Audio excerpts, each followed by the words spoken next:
Nový ročník Univerzitnej ligy odštartoval v utorok podvečer stretnutím medzi HC Uniza a Univerzitou Spartacus Košice.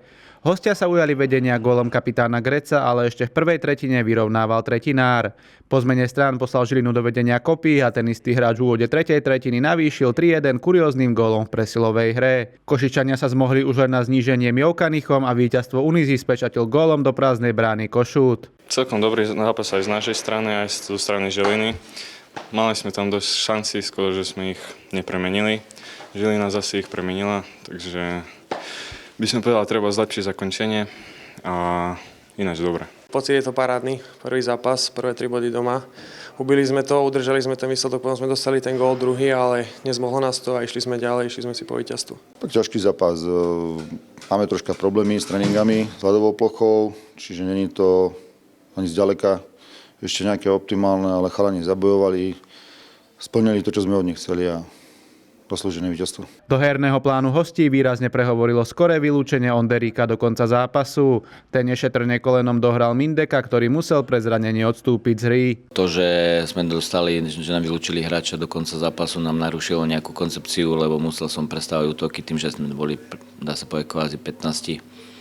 Musel som jedného obrancu dať do útoku, ktorý nikdy v útoku nehral. Išiel som na 5 obrancov, čiže rozbúralo nám to celú nejakú koncepciu tých útokov a cez to všetko myslím si, že v druhej tretine sme mali prevahu. Bohužiaľ, dostali sme gól, my sme neskorovali v tretej tretine rovnako. Myslím si osobne, že opticky sme mali návrh, ako sa vraví. Domáci hokejisti podali výborný kolektívny výkon. Ten ozdobil 2 gólmi Šimon Kopý. My sme sa o postretnutí spýtali na situáciu pri jeho prvom presnom zásahu. Bola to taká situácia, chcel som nahrať, no mi to ušlo. Nahral som to dobre a už som videl, že obranca lahol, že som mal priestor, tak som sa pozeral na brankára, že kam to chce a dal som mu to tam trošku do vínka. Žilinčania chcú postúpiť v súťaži do play-off. Tá prešla v tejto sezóne pod hlavičku Slovenského zväzu ľadového hokeja a zúčastňujú sa jej už len týmy zo Slovenska. Polka kádra ostala z minulého roku, prišli nejaké chalani noví. To, čo sme chceli minulý rok hrať, podarilo sa nám aj nejak teraz. V podstate pokračujeme ďalej, noví chalani sú do toho nejak zapracovaní. Hrali sme na 4 lajny, čiže ten deficit nejak kondičný sa nám podarilo troška zmazať. Dobre, spokojnosť. Ambícia je samozrejme play-off.